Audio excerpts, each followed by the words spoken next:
बिस्मिल्लाहिर्रहमानिर्रहीम, अस्सलाम वालेकुम। आप देख रहे हैं पैगाम रमज़ान, दूसरा अशरा और माह रमज़ान का आज 14वां रोज़ा और मैं हूँ आपके साथ आपकी मेज़बान सरकार और मैं हूँ आपके साथ अनवार खावर। उम्मीद करते हैं कि आपके जो रोज़े हैं वो खैर आफियत से गुजरे होंगे, बड़े अच्छे ही अंदाज में गुजरे होंगे और जो ये माह मुबारक में हमें मौका मिलता है कि हम अल्लाह के मज़ीद करीब हो सकें और जो इबादत का सिलसिला है उसको बढ़ा सकें और उसको फिर उन 11 महीनों में कंटिन्यू भी कर सकें। वो जो कंसिस्टेंसी है जो हम रमज़ान में बरकरार रखते हैं, जो हम रमज़ान में सहरी तक जागते रहते हैं, तहज्जुद भी पढ़ लेते हैं, फजर की नमाज़ भी पढ़ लेते हैं, तमाम नमाज़ों का एहतमाम भी किया जाता है, तो कोशिश फिर यही करनी चाहिए कि पूरे ही साल में हमारी रूटीन ऐसी ही बन बिल्कुल सही कह रहे हैं आप अनवार। हम लोग जब रमज़ान में अपना एक शेड्यूल बना लेते हैं कि हमने कब उठना है, क्या करना है, क्या नहीं करना, तो मेरे ख्याल से ये बहुत बेहतर होगा कि हम आने वाले अगले 11 महीनों में भी उस चीज़ को फॉलो करें। बिल्कुल ऐसे ही है। तो फिलहाल तो आप जाएं तलो के किचन में और वहां जाकर हमें बताएं कि आज की हमारी इफ्तारी क्या बन रही है,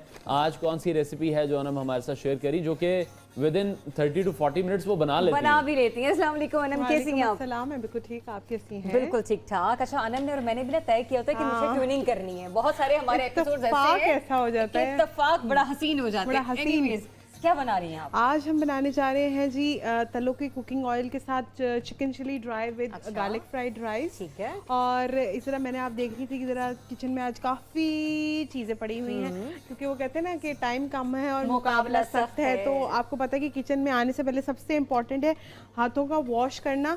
तो मैं आ गई हूँ इस वक्त डेटॉल के हैंड वॉश की हाइजीन का ख्याल रखना साथ साथ, और इससे जो है मैं अच्छे तरीके से जो है अपने हाथों को वॉश कर लूँगी। और वॉश करने के बाद जो है आपके हाथ बड़े ही अच्छे से जो है वो मॉइस्चराइज्ड हो जाते हैं, प्लस जो है आपके हाथों से एक अच्छी सी जो है फ्रेगनेंस आना स्टार्ट हो जाती है। तो अब ये जी मेरे हाथों से तो हाथ मॉइस्चराइज्ड भी हो गए और फ्रेगनेंस भी आनी स्टार्ट हो गई है। तो मैं अब मीनवाइल जो है रेसिपी को कर लेते हैं स्टार्ट। और रेसिपी को स्टार्ट करने के लिए जी सबसे पहले मैं आपको चिकन चिली ड्राई की रेसिपी बताऊंगी। उसके लिए हम बोनलेस चिकन इसके अंदर यूज़ कर रहे हैं। आप जो है इसको बिल्कुल थिनली स्लाइसेस में हम इसको कट कर लेंगे और उसके बाद हम इसको कॉर्नफ्लावर और एग्स और सॉल्ट एंड ब्लैक पेपर के साथ इसकी कोटिंग कर लेंगे।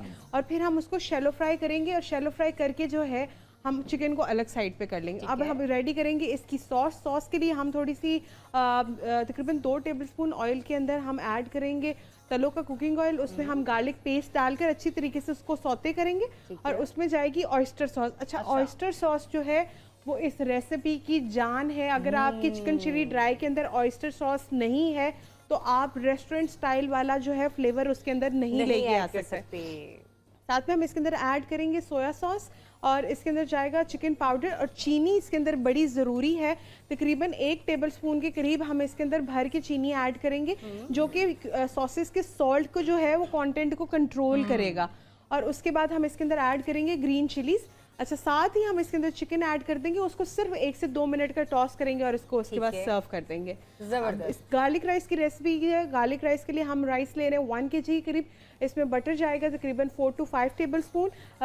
तलों का कुकिंग ऑयल इसमें मैं ऐड करूंगी तकरीबन 1/3 कप के करीब। उसके बाद फ्रेश गार्लिक जो है हम फाइनली चॉप करके इसके अंदर ऐड करेंगे, salt, black pepper, chicken powder डाल के। अच्छा, वाकई अपने ख्याल रखना है कि आप लोग फ्रेश गार्लिक ही चॉप करें, क्योंकि अक्सर लोगों ने घर में पेस्ट बना कर रखा होता है, पेस्ट का जायका नहीं आएगा और ना ही जायका आएगा और ना ही वो वाला कलर आएगा जो गोल्डन कलर हमें चाहिए होता है उसके लिए।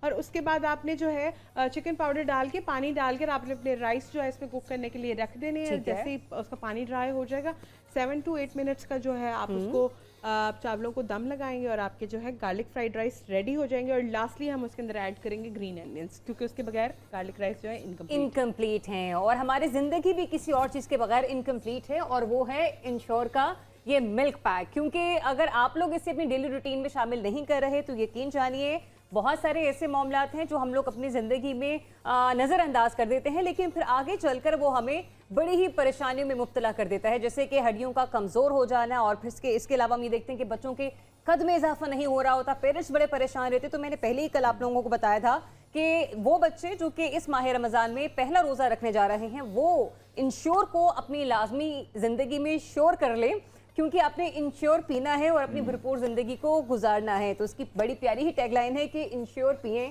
और भरपूर ज़िंदगी जिएं। तो ये लाजमी अपनी डेली रूटीन में एक गिलास शामिल कीजिए, चाहे तो वो सहरी का वक्त हो या फिर अफ्तार का। अब चलते हैं अनवार की तरफ और उनसे पूछते हैं कि क्या खबर लाए हैं। बिल्कुल, खबरें तो हमारे पास बहुत है, लेकिन उससे पहले मैं चाहूँगा कि हम वसी शाह साहब का इंट्रोडक्शन करवा दें, जो कि हमें शो में इस वक्त ज्वाइन कर चुके हैं। उन्हें वेलकम कहते हैं। शाह साहब, आपसे भी हम गुफ्तगू करेंगे। पहले हम ज़रा आवाम तक खबर पहुँचा दें कि वज़ीर आज़म शहबाज शरीफ साहब ने मुल्क की बड़ी मुआशी कमेटी की तश्कील नौ करते हुए वज़ीर ख़जाना मोहम्मद औरंगज़ेब को उसकी सरबराही वापस दे दी है और ECC के चेयरमैन वज़ीर ख़जाना अब खुद ही होंगे, जो कि पहले वज़ीर आज़म ने अपने पास रखी थी। वज़ीर इक़्तिसादी उमूर, वज़ीर तिजारत, वज़ीर पावर, वज़ीर पेट्रोलियम और वज़ीर प्लानिंग ECC के रुकन होंगे। 2 रोज़ कबल वज़ीर आज़म शहबाज शरीफ ने काबीना की 7 कमेटियाँ तश्कील देकर अरकान को नामज़द किया था। और दूसरी जानिब जब हम देख रहे हैं तो सुप्रीम कोर्ट ने फ़ौजी अदालतों में सिविलियन के ट्रायल के खिलाफ केस में ज़ेर हिरासत 103 अफराद की तफसीलात भी तलब कर ली हैं। जी, दूसरी तरफ पेशावर हाई कोर्ट ने सुन्नी इत्तेहाद काउंसिल के मखसूस नशिस्तों से मुतालिक केस का तफसीली फैसला जारी कर दिया है और फिर फैसले में कहा गया है कि दरख्वास्त गुजार ने एतराज़ किया कि मखसूस नशिस्तें दूसरी सियासी जमातों में तकसीम नहीं हो सकती। सुन्नी इत्तेहाद काउंसिल ख़वातीन की मखसूस नशिस्तों की हकदार नहीं, मुकर्ररा वक्त गुजरने के बाद मखसूस नशिस्त की लिस्ट जमा नहीं करवाई जा सकती। तो ये एतराज़ है जो कि कोर्ट की तरफ से सामने आया है। बहरहाल इसलिए दरख्वास्त खारिज की जाती है। और प्रिंसिपल एचिसन कॉलेज का जो मामला है अनवार वो भी बड़ा गर्म है। मैं चाहती हूँ वो भी हम अपने व्यूअर्स के साथ जरूर शेयर करें। बिल्कुल ऐसी है। प्रिंसिपल एचिसन कॉलेज माइकल ए थॉमसन के इस्तीफे का ये मामला है और इस मामले पर गवर्नर पंजाब और जो वफाकी वज़ीर इत्तलात हैं अता तारड़, उनके बयानात हम देख रहे हैं कि वो डिफरेंट वो स्टांस लेते हुए हमें दिखाई दे रहे हैं और उनके इस बयानात इस मामले को मजीद उलझा दिया है। क्योंकि गवर्नर पंजाब का कहना यह था कि प्रिंसिपल एचिसन कॉलेज 2 मरतबा इस्तीफे की दरख्वास्त दे चुके थे। बोर्ड ने नए प्रिंसिपल की तैनाती ना होने की वजह से उनका इस्तीफा कबूल नहीं किया था और साथ ही साथ उन्होंने ये भी कहा था कि प्रिंसिपल साल में 100 छुट्टियां करते हैं, यानी कि 365 दिनों में से वो 265 दिन आते हैं। तो वफाकी वज़ीर इत्तलात अता तारड़ ने कहा कि अहमद चीमा के बच्चे 3 साल से एचिसन कॉलेज नहीं पढ़ रहे थे। जब आपके बच्चे नहीं पढ़ रहे तो ना पढ़ने की फीस नहीं दी जा सकती। अब ये मामला हम देख रहे हैं कि काफ़ी उलझ गया है। इस पर हम शाह साहब का भी कमेंट लेना चाहेंगे। शाह साहब, काफ़ी मुताज़ा बना दिया गया है इस चीज़ को, बयान डिफरेंट आ रहे हैं। कोई कह रहे हैं कि स्कूल अगर जा ही नहीं रहे एचिसन में तो फीस किस बात की दें। कई जगहों पर कहा जा रहा है कि फ़ीस कम करवाने की बात की जा रही थी।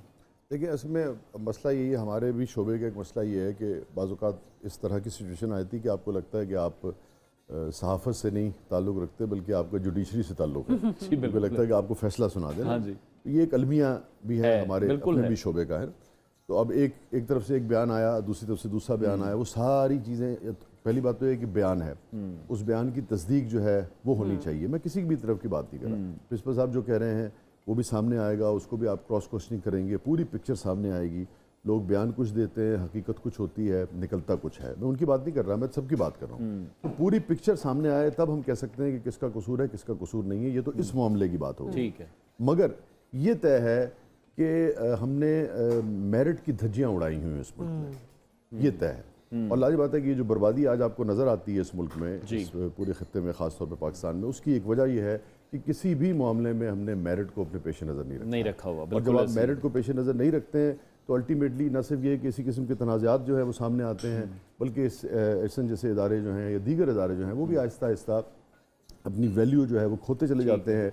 जो उनकी एंड प्रोडक्ट होती है वो ख़त्म होती चली जाती है। आप पाकिस्तान टेलीविज़न को देख लें, आप दीगर इदारों को देख लें, जी बिल्कुल, मतलब जिन्होंने अजीमुशान काम किया, कितना कॉन्ट्रीब्यूट, यस, उस सब के पीछे असल ये है कि आपने मेरिट की धज्जियाँ उड़ाई हैं। मैं आपका जानने वाला हूँ, आपने मुझे हर तरह की सहूलत दे दी, आपने मुझे प्रायोरिटाइज कर दिया, आपने मुझे आसानियाँ दे दी, आपने मेरी जो भी फीस माफ़ कर दी, जो भी कर सकते थे आप कर दिया।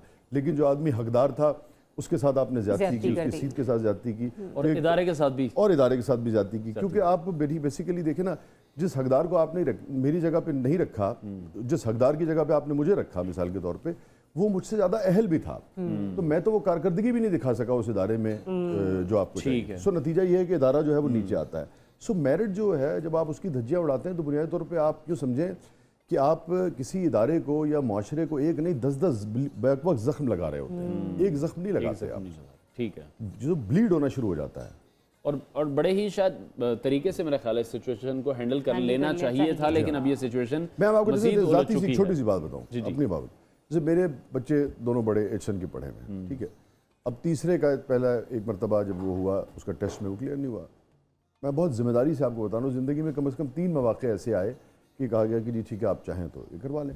मैंने कहा यार किसी बच्चे का हक है, अगर उसका मेरिट बनता है तो इसका मतलब है कि उसका हक है, ये जिस चीज़ का अहल है उसको अल्लाह ताला। लेकिन शाह साहब ये हौसला, ये सब्र, ये जज्बा किसी किसी में, हर किसी में नहीं है। और मैं आपको और भी बात बताऊं, उसकी वजह क्या थी। मैंने कहा ऐन मुमकिन है कि मैं किसी बच्चे का हक मारूं, और अगर मेरे पास कोई चॉइस आई है ज़िंदगी में, किसी वक्त आपके पास हो जाता है कि मैं अगर हक मारूंगा, क्या खबर मेरे बच्चे को वहां जाके बहुत नुकसान पहुंच जाए। तो बात यह है कि आपको अल्लाह से भी डरना चाहिए, अपने उससे भी डरना चाहिए। यस, तो किसी भी जगह पे किसी का भी हक आपको नहीं मारना चाहिए। तो यही वो पहलू हैं जो कि हुकूकुल इबाद और हुकूकुल अल्लाह को मिलकर और जिंदगी में जिस मौके पे जहां से उसे अल्लाह ने जो दिया है वो हासिल करेगा। ठीक है, चलें जी, इस पर मजीद भी बात करते हैं, ब्रेक लेते हैं, ब्रेक के बाद आपको दोबारा ज्वाइन। देखते रहिए पैगाम।